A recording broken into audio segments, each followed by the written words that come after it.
Hello students कैसे हो आप। उम्मीद करती हूँ बहुत ही अच्छे होंगे और खुश होंगे। तो बेटा आज की क्लास शुरू करते हैं। आज की क्लास में हम एडमिशन ऑफ ए पार्टनर वाले चैप्टर से कुछ न्यूमेरिकल करेंगे जो कि टीएस गरेवाल की बुक से होंगे। तो जो न्यूमेरिकल आज हम सॉल्व करने जा रहे हैं वो है क्वेश्चन नंबर 60 और क्वेश्चन नंबर 64।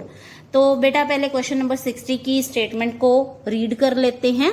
तो बेटा इस स्टेटमेंट में हमारे पास दो पार्टनर हैं ए और बी, और बेटा वो अपना पार्टनरशिप का बिजनेस जो कर रहे हैं उसके बारे में जो हमारे पास बैलेंस शीट है वो 31 मार्च 2020 की दी हुई है, और ए और बी की जो प्रॉफिट शेयरिंग रेशो है वो है 2:1। तो बेटा उन्होंने 1 अप्रैल 2020 को सोचा है कि वो सी को as a new partner admit करेंगे। तो उस समय हमारे पास कुछ एडजस्टमेंट है, और जो बैलेंस शीट की इंफॉर्मेशन है इस डेट पे 31 मार्च 2020 को वो भी गिवन है। तो बेटा इसमें हमारे पास लायबिलिटी साइड में bills payable, creditors, outstanding expenses और कैपिटल है दोनों पार्टनर की, और एसेट साइड में cash in hand, cash at bank, sundry debtor, stock, plant और बिल्डिंग की इंफॉर्मेशन है। तो 1 अप्रैल 2020 को कुछ इंफॉर्मेशन है हमारे पास एडजस्टमेंट्स के रूप में। तो जो बेटा फर्स्ट एडजस्टमेंट है वो है C will bring 1 lakh as his capital and 60,000 as his share of goodwill for 1/4 share in profits.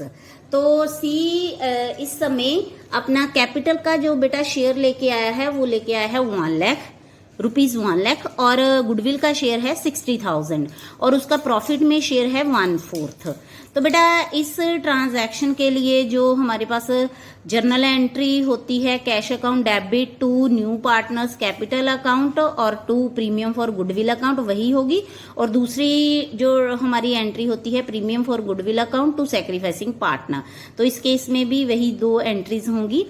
तो बेटा जो दूसरी हमारे पास ट्रांजैक्शन है वो है plant is to be appreciated to 1,20,000 and value of building is to be appreciated by 10%।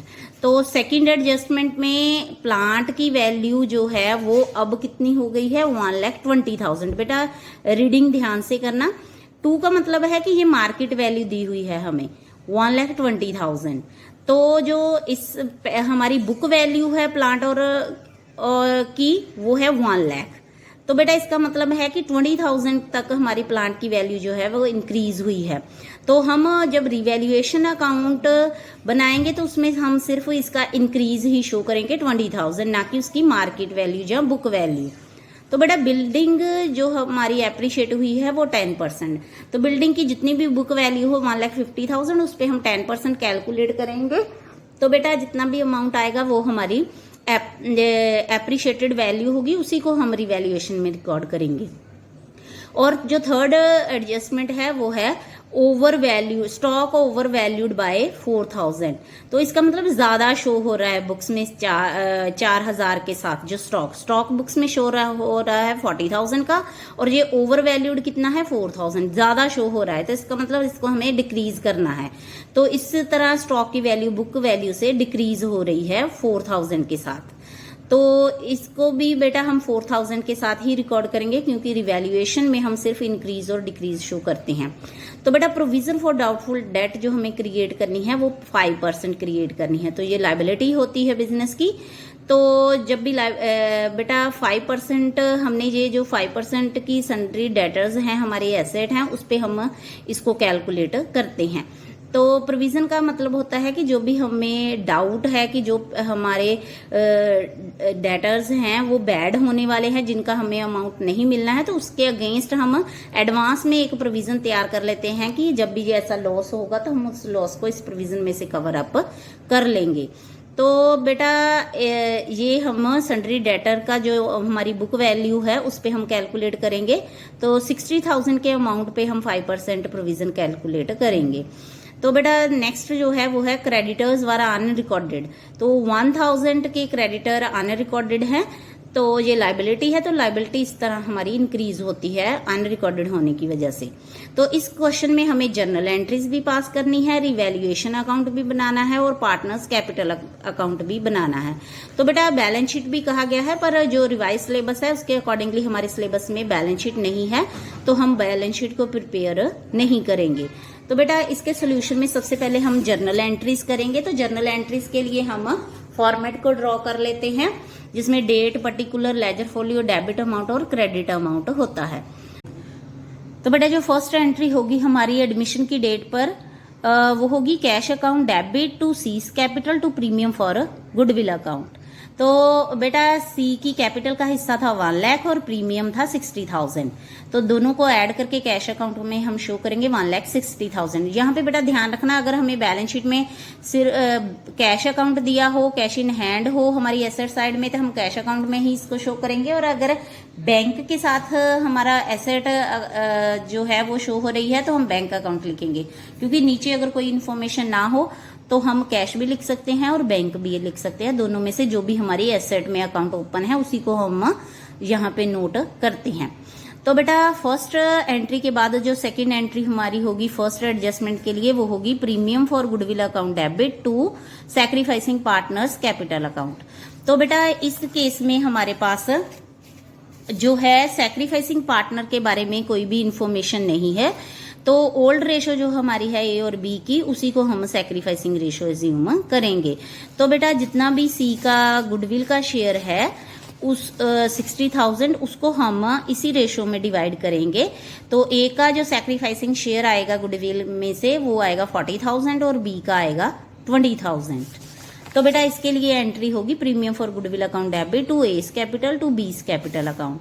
तो जो हमने अभी वर्किंग नोट 2 में कैलकुलेशन की है उसी को यहाँ पे हम शो करेंगे 40,000 और 20,000, और टोटल प्रीमियम फॉर गुडविल जितना भी हमने क्रेडिट किया है उतना ही यहाँ पे डेबिट करेंगे। तो इसके अलावा बेटा जो सेकेंड एडजस्टमेंट थी हमारी वो थी प्लांट एंड मशीनरी और बिल्डिंग के लिए। तो प्लांट एंड मशीनरी भी हमारी एसेट है और बिल्डिंग भी एसेट है, तो ये दोनों की वैल्यू एप्रिशिएट हुई है। तो इंक्रीज एसेट इंक्रीज होने से फर्म को गेन होता है, तो उस केस में रिवैल्यूएशन अकाउंट को हम क्रेडिट करते हैं। तो बेटा प्लांट एंड मशीनरी और बिल्डिंग अकाउंट डेबिट होंगे।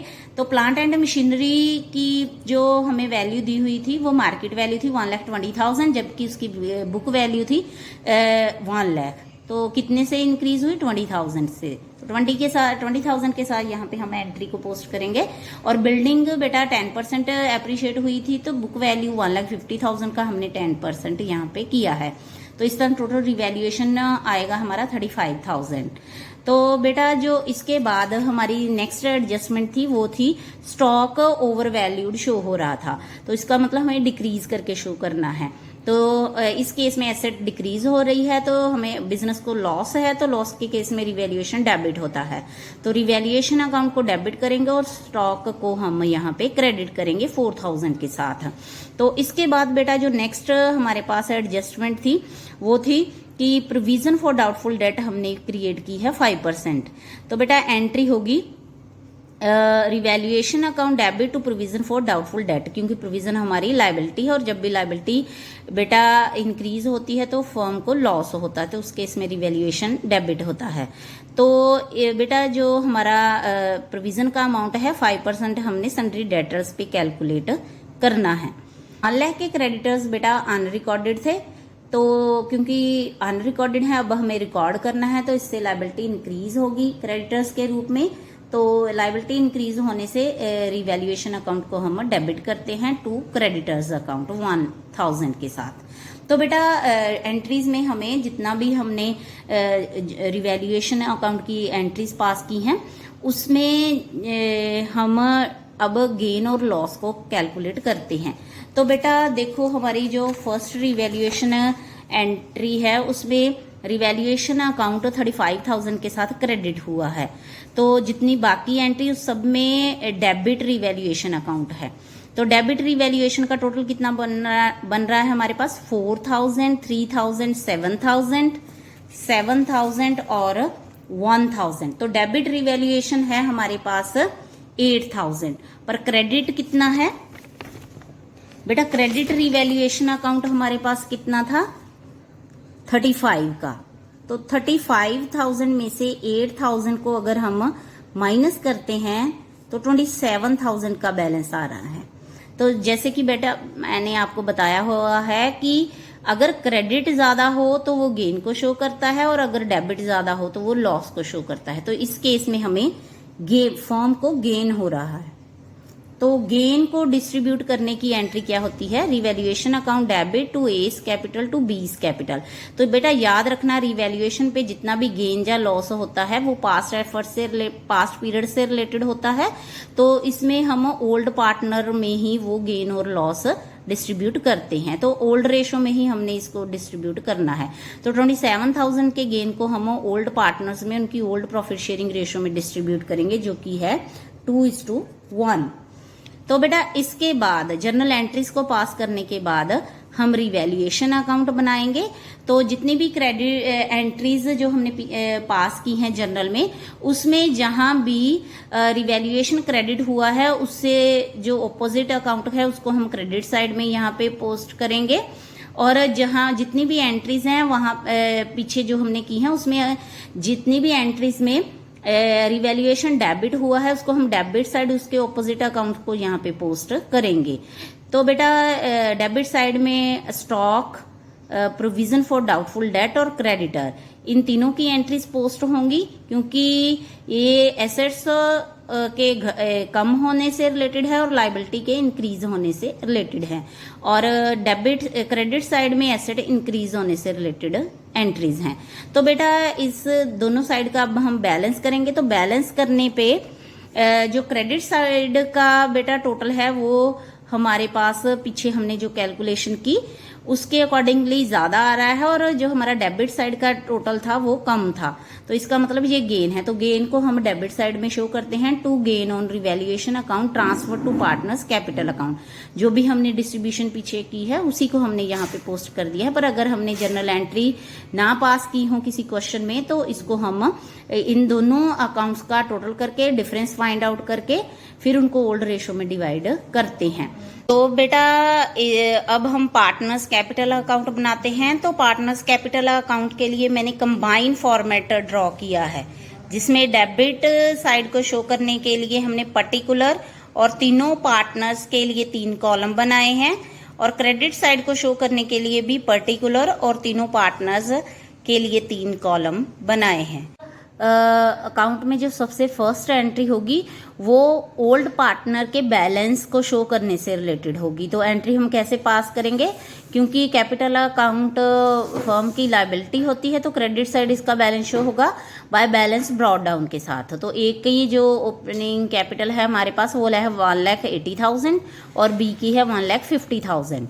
तो बेटा जो सी था नया पार्टनर वो अपने हिस्से की 1 लाख कैपिटल लेके आया है, तो हमने उसको कैश अकाउंट में जर्नल एंट्री में पास किया है। तो यहाँ भी बाय कैश के साथ सी के कॉलम में 1 लाख शो करेंगे। तो बेटा जो थर्ड एंट्री थी हमारी प्रीमियम फॉर गुडविल के शेयर को डिवाइड करने से रिलेटेड, जो कि सैक्रिफाइसिंग पार्टनर में हमने डिवाइड की है उनके कैपिटल अकाउंट को क्रेडिट करके, तो उस एंट्री को यहाँ पे हम पोस्ट करेंगे by premium for goodwill account के साथ। तो ए का शेयर 40,000 है और बी का शेयर 20,000। तो बेटा जितना भी गेन हमारे पास आया है रिवैल्यूएशन में उसमें भी कैपिटल अकाउंट क्रेडिट हुआ है, तो जो भी गेन है वो पार्टनर्स के कैपिटल साइड में पोस्ट होगा बाय रिवैल्यूएशन अकाउंट के साथ हो 18,000 और 9,000। तो बेटा सारी एंट्रीज को पास करने के बाद हम इन अकाउंट का बैलेंस करेंगे, और बैलेंस करने के लिए हम तीनों कॉलम्स का टोटल करते हैं। और क्योंकि डेबिट साइड में कोई भी अमाउंट शो हो नहीं रहा है तो जितना टोटल आएगा उतना ही हमारी बैलेंसिंग फिगर होगी। और ये जो बैलेंसिंग फिगर है ये हमारी क्लोजिंग बैलेंस शीट को शो कर रही है on the date of admission. तो ये है टू बैलेंस कैरी डाउन। तो 2,38,000 ए की कैपिटल है और बी की कैपिटल है 1,79,000 और सी की कैपिटल है 1 लाख। तो बेटा इस तरह हम जर्नल एंट्रीज, रिवैल्यूएशन अकाउंट और पार्टनर्स कैपिटल अकाउंट को बना सकते। तो बेटा नेक्स्ट क्वेश्चन है क्वेश्चन नंबर 64। तो इसको पहले हम इसकी जो स्टेटमेंट है उसको रीड कर लेते हैं। तो बेटा इस क्वेश्चन में ए बी सी 3 पार्टनर है। तो उनकी प्रॉफिट शेयरिंग रेशो है 3:2:1 और उनकी बैलेंस शीट 31 मार्च 2020 को हमारे पास गिवन है, जिसमें ए, बी और सी का कैपिटल बैलेंस गिवन है और क्रेडिटर्स हैं और बिल पेएबल की इन्फॉर्मेशन है। और एसेट साइड में land and building, plant and machinery, furniture, stock, debtor, bill receivable और बैंक की इन्फॉर्मेशन है। तो बेटा 1 अप्रैल 2020 को वह डी को एज ए पार्टनर एडमिट कर रहे हैं और उसकी कैपिटल है 50,000। तो इस डेट पे कुछ एडजस्टमेंट की इन्फॉर्मेशन है हमारे पास। Out of the creditors 10,000 is due to D, तो it will be adjusted against his capital. तो जितने भी हमारे क्रेडिटर्स हैं उसमें से 10,000 का जो अमाउंट है हमने डी को पे करना था, तो डी का वो अमाउंट अब हम कैपिटल में एडजस्ट करेंगे। तो जो सेकंड एडजस्टमेंट है उसमें बेटा एडवर्टाइजमेंट एक्सपेंसेस 1200 के थे, वो हमने कैरिड फॉरवर्ड कर दिए हैं एज ए प्रीपेड एक्सपेंसेस। तो बेटा प्रीपेड एक्सपेंसेस हमारी एसेट्स होते हैं, तो एसेट एक तरह से हमारी इंक्रीज हुई है 1200 के साथ। तो इसके बाद बेटा एक्सपेंसेस जो हमने प्रॉफिट एंड लॉस अकाउंट में डेबिट किए थे उनमें से 2000 के एक्सपेंसेस बी के पर्सनल एक्सपेंसेस हैं। तो बेटा बी के पर्सनल एक्सपेंसेस को हम 20 ड्राइंग अकाउंट के साथ शो कर सकते हैं। तो बेटा नेक्स्ट जो है वो है डी एडजस्टमेंट, जिसमें बिल ऑफ एक्सचेंज था 4000 का, जो कि पहले हमने बैंक से डिस्काउंट करवाया था, पर वो 31 मार्च 2020 को डिसऑनर हो चुका है। इसका मतलब है कि उस बिल पे हमें कैश जो है वो रिसीव नहीं हुआ है, बैंक को कैश रिसीव नहीं हुआ है। तो बेटा इसके लिए कोई भी एंट्री पास नहीं की गई है। तो बेटा इस तरह की एंट्री में क्या होता है कि जब भी बिल हमारा कोई डिसऑनर होता है तो जो डेटर्स होते हैं वो हमारे इंक्रीज हो जाते हैं और जो बैंक अकाउंट होता है वो रिड्यूस हो जाता है। तो बेटा एंट्री होगी debtors account debit to bank account. तो इसकी बेटा रिवैल्यूएशन में तो कोई इसकी एडजस्टमेंट नहीं होगी, पर इस ट्रांजैक्शन से हमारी बैलेंस शीट जरूर अफेक्ट होती है। तो क्योंकि ये अब हमारे रिवाइज सिलेबस में हमें बैलेंस शीट प्रिपेयर नहीं करनी है, तो इसीलिए इस एंट्री का अब हमारे रिवैल्यूएशन और कैपिटल अकाउंट में कोई भी इफेक्ट नहीं पड़ेगा। तो बेटा जो लास्ट ट्रांजैक्शन है वो है provision for doubtful debt 5% is to be created against debtors. तो बेटा जैसे कि मैंने आपको पहले भी बताया कि डेटर्स वो लोग होते हैं जिसे हमने उधार सेल की होती है। तो अगर उनमें से कुछ लोगों पे हमें भरोसा नहीं है कि वो हमारा पैसा लौटाएंगे, तो उस लॉस को कवर करने के लिए हम पहले से ही प्रोविजन फॉर डाउटफुल डेट की एक प्रोविजन क्रिएट कर लेते हैं कि अगर जब भी ऐसा कोई लॉस होता है तो हम उसको इस प्रोविजन में से कवर अप कर लेंगे। तो बेटा एक तरह की ये लायबिलिटी होती है और लायबिलिटी जब भी इंक्रीज होती है वो फर्म के लिए लॉस होता है। तो बेटा इस क्वेश्चन में हमें नेसेसरी लेजर्स अकाउंट बनाने के लिए कहा। तो बेटा इस क्वेश्चन के सोल्यूशन के लिए हम रिवैल्यूएशन अकाउंट बनाएंगे पहले। तो बेटा जो फर्स्ट एडजस्टमेंट थी हमारे पास वो थी कि जो हमारा डी नया पार्टनर है उसकी कैपिटल है टोटल 50,000 की। तो जो हमारे क्रेडिटर्स हैं उसमें से 10,000 का अमाउंट डी को ड्यू है, तो उस डी के अमाउंट को हम उसके कैपिटल अकाउंट में ट्रांसफर कर रहे हैं। तो उसके लिए एंट्री होगी creditors account debit to D's capital account. तो जो 40,000 का बैलेंस है, क्योंकि बैलेंस शीट में हमारे पास बैंक अकाउंट ही है, तो और वो कैसे लेके आया है ये पेमेंट हमारे पास इंफॉर्मेशन नहीं है।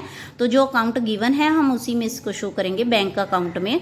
वो डी अपना बाकी का शेयर लेके आया है जो कि 40,000 है, तो उसकी एंट्री होगी bank account debit to D's capital account. तो ये बस बेटा मैंने आपको समझाने के लिए ये दोनों एंट्रीज की हैं। तो बेटा रिवैल्यूएशन में इसका कोई इफेक्ट नहीं है, तो इसीलिए इस एडजस्टमेंट की रिवैल्यूएशन में कोई भी एंट्री नहीं आएगी। तो जो सेकंड एडजस्टमेंट थी उसमें बेटा प्रीपेड एक्सपेंसेस इंक्रीज हुए हैं 1200 के साथ। तो क्योंकि ये एसेट है तो एसेट के इंक्रीज होने से रिवैल्यू जो है वो फर्म को गेन होता है, जो क्रेडिट साइड शो होता है। तो बेटा इसके बाद हमारे पास थी बी के जो प्रॉफिट एंड लॉस में हमने एक्सपेंसेस डेबिट किए हैं उसमें से 2000 के बी के पर्सनल एक्सपेंसेस से। तो बी के ड्राइंग अकाउंट को यहाँ पे हम क्रेडिट डेबिट करेंगे रिवैल्यूएशन अकाउंट में। तो क्योंकि ये जो ड्राइंग होती है बेटा डी की पर्सनल एक्सपेंसेस है और बाद में उसके कैपिटल अकाउंट में इनको ट्रांसफर कर दिया जाता है। तो बेटा इसके बाद हमारे पास एक और ट्रांजैक्शन थी कि हमारे जो डेटर्स हैं, जो बिल ऑफ एक्सचेंज है हमारा एक, जो कि पहले हमने डिस्काउंट करवाया हुआ था बैंक से, वो डिसऑनर हो गया है। तो डिसऑनर बिल की जो बेटा एंट्री होती है वो होती है debtors account debit to bank account. तो इसमें डेटर्स हमारे इंक्रीज हो गए हैं और बैंक अकाउंट डिक्रीज हो गया है। तो इसका भी बेटा हमारे रिवैल्यूएशन अकाउंट पे कोई इफेक्ट नहीं होगा, क्योंकि ये भी दोनों एसेट्स हैं और एक एसेट इंक्रीज हुई है जितने अमाउंट के साथ, उतने अमाउंट के साथ ही दूसरी जो एसेट है वो डिक्रीज हो गई है। तो इसी तरह यहाँ भी यही चेंज हुआ था, दोनों लाइबिलिटीज़ जो हैं एक साथ इंक्रीज और डिक्रीज हुई थी। तो रिवैल्यूएशन पे इसका कोई इफेक्ट ना होने के कारण रिवैल्यूएशन में इनको शो नहीं किया था। तो बेटा उसके बाद हमारे पास एक एडजस्टमेंट है जिसमें कि हमारी जो डेटर्स पे प्रोविज़न हमने क्रिएट की है 5%। तो बेटा क्योंकि डेटर्स 4000 के साथ इंक्रीज हो गए हैं, तो हम 34,000 पे 5% की प्रोविज़न क्रिएट करेंगे, तो आ रही है प्रोविज़न 1700। तो ए ने फर्म के एक्सपेंसेस पे किए हैं राजे, तो बेटा उसको हम यहाँ पे इस कैपिटल अकाउंट में ट्रांसफ़र करेंगे। तो ये क्योंकि फर्म के लिए एक्सपेंसेस है इसीलिए डेबिट साइड शो हो रहा है। तो बेटा अकाउंट का बैलेंस करने के बाद हमारे पास लॉस आ रहा है। तो शॉर्ट साइड क्योंकि क्रेडिट साइड से थी, तो इसीलिए ये लॉस जो है वो क्रेडिट साइड शो होता है। तो इसको हमने जितना भी लॉस आया है 600 का, उसको ओल्ड रेशो में डिवाइड कर दिया है वर्किंग नोट 1 में। तो बेटा पार्टनर्स कैपिटल अकाउंट के लिए हमने कंबाइंड फॉर्मेट यूज किया है, तो जिसमें डेबिट और क्रेडिट दोनों साइड के बैलेंसेस को शो करने के लिए चारों पार्टनर्स के लिए एक एक कॉलम बनाया है। तो ये फॉर्मेट कुछ इस तरह का है। तो बेटा देखें, पर्टिकुलर और फॉर कॉलम्स है ABCD चारों पार्टनर्स के लिए, और उसके बाद फिर पर्टिकुलर और ABCD 4 कॉलम्स हैं चारों पार्टनर्स के क्रेडिट अमाउंट को शो करने के लिए। तो बेटा जो फर्स्ट एंट्री इस अकाउंट में आती है वो आती है ओल्ड पार्टनर्स की opening balances of capital account. तो बाय बैलेंस ब्रॉड डाउन के साथ इसको शो करेंगे। ए का कैपिटल बैलेंस है 60,000, बी का 60,000 और सी का 40,000। तो डी की टोटल कैपिटल थी 50,000, उसमें से 10,000 उसके क्रेडिटर अकाउंट से ट्रांसफ़र किया गया है और बाकी का 40,000 बैंक अकाउंट से। तो बेटा इसके बाद ए ने फर्म के जो एक्सपेंसेस पे किए हैं उसकी एंट्री हम रिवैल्यूएशन अकाउंट से यहाँ पे पोस्ट कर रहे हैं बाय रिवैल्यूएशन अकाउंट के साथ 2100। और जो बी की पर्सनल एक्सपेंसेस थे वो बेटा ड्राइंग अकाउंट में हमने ट्रांसफ़र किए थे, और क्योंकि ड्राइंग बाद में कैपिटल अकाउंट्स में ट्रांसफ़र हो जाती है तो इसीलिए यहाँ पे हम इसको पोस्ट करेंगे टू बीस ड्राइंग 2000 बी के कॉलम में। और इसके बाद बेटा जितना भी लॉस हुआ है हमें उसको हमने यहाँ पे ट्रांसफ़र किया है रिस्पेक्टिवली ए, बी और सी के कैपिटल अकाउंट में, जो भी हमारे पास डिवीज़न आई थी उसके अकॉर्डिंगली। और अब बेटा सारी एंट्रीज को पोस्ट करने के बाद अब हम इन अकाउंट का बैलेंस करेंगे। तो बैलेंस करने के बाद हमारे पास क्रेडिट बैलेंस शो हो रहा है, तो क्योंकि ये लायबिलिटी है तो इसीलिए क्रेडिट बैलेंस ही शो होता है।